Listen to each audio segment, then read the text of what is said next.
ایک ایسی class room کا تصور کریں جہاں استاد کو اپنے طالب علموں سے نہ کوئی امید ہی نہیں ہے۔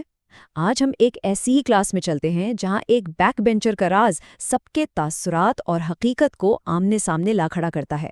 آئیے اس دلچسپ کہانی کو سمجھتے ہیں۔ تو کہانی کی شروعات ہوتی ہے ان سخت الفاظ سے، تم سب کے سب نالائق ہو۔ یہ ایک ایسے ٹیچر کے الفاظ ہیں جو اپنی کلاس سے پوری طرح مایوس ہو چکا ہے۔ بس یہ ایک جملہ ہی اس کلاس کے ماحول کو سمجھنے کے لیے کافی ہے، جہاں ہر طرف افراتفری ہے اور کسی کو کسی سے کوئی امید نہیں ہے۔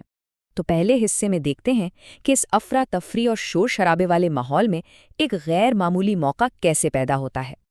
تو یہ کلاس روم تھا کیسا؟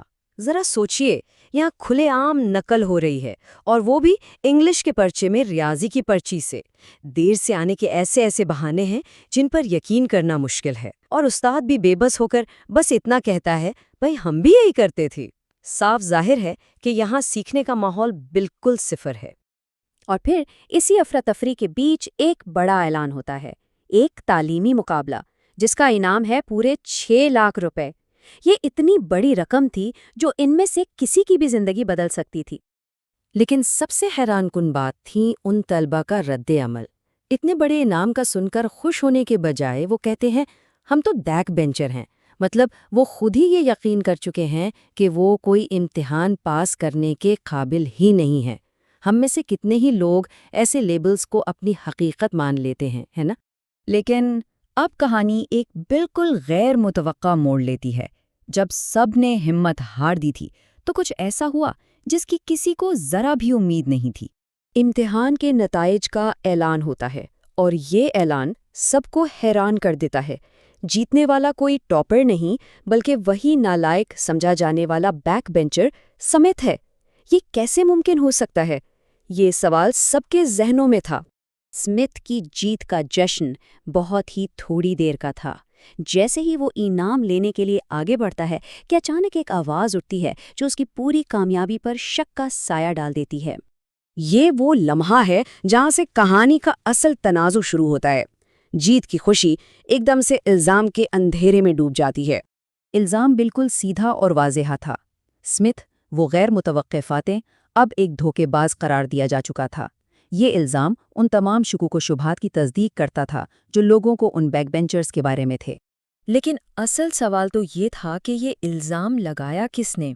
کیا یہ کسی حریف کی چال تھی یا کہانی میں کوئی اور بھی شامل تھا؟ اور یہاں آتی ہے سب سے بڑی ٹریجڈی۔ الزام لگانے والا کوئی دشمن نہیں تھا، بلکہ اسمتھ کا اپنا بہترین دوست پرنس تھا۔ اب یہ کہانی صرف نقل کی نہیں رہی تھی، بلکہ دوستی، اعتماد اور دھوکے کی بن چکی تھی۔ اب کہانی کا وہ حصہ آتا ہے جہاں سب کچھ بدل جاتا ہے، کیونکہ چیزیں ویسی بالکل نہیں تھیں جیسی نظر آ رہی تھیں۔ اسمتھ اعتراف کرتا ہے کہ ہاں، اس نے دھوکہ دیا، لیکن یہ اعتراف کہانی میں ایک نیا موڑ لاتا ہے۔ اس نے اپنے لیے جیتنے کے لیے نقل نہیں کی تھی۔ تو اصل کہانی کیا تھی؟ ہوا یہ کہ اسمتھ نے نوٹس کیا کہ اس کی ہم جماعت آیوشی ہمیشہ دیر سے آتی ہے۔ اس نے آیوشی کی معذور ماں کی کہانی سنی، لیکن اسے شک ہوا۔ آخرکار اس نے خفیہ طور پر اس کا پیچھا کیا، اور جو سچائی اس نے دیکھی اس نے سب کچھ بدل کر رکھ دیا۔ یہ اسمتھ کے کردار کا سب سے اہم موڑ ہے۔ آیوپیشی کی سچائی جاننے کے بعد اسے اپنے شک پر شدید پچھتاوا ہوتا ہے اور اس کا مقصد پوری طرح بدل جاتا ہے۔ یہ انعام اب اس کے لیے نہیں تھا، یہ آیوپیشی کے لیے تھا۔ اس بیک بینچر کا ایک خفیہ مقصد تھا۔ اور پھر تصدیق کے لیے آیوشی کو بلایا جاتا ہے۔ وہ سامنے آ کر اسمتھ کی پوری کہانی کو سچ قرار دے دیتی ہے۔ ایسا لگتا ہے کہ چلو کہانی کی ایک ہیپی اینڈنگ ہو گئی، لیکن یہ معاملہ اتنا سیدھا بھی نہیں ہے۔ عملی مسئلہ تو حل ہو جاتا ہے، آیوشی کو وہ رقم مل جاتی ہے جس کی اسے سخت ضرورت تھی، لیکن ایک گہرا سوال اب بھی باقی ہے۔ اور یہی اس کہانی کی اصل کشمکش ہے۔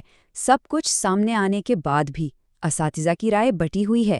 ایک استاد کے لیے اسمتھ کے آنسو اس کی سچائی کا ثبوت ہیں، لیکن دوسرے کے لیے وہ اب بھی وہی نالائق طالب علم ہیں جس پر بھروسہ نہیں کیا جا سکتا۔ تو ان میں سے کون صحیح ہے؟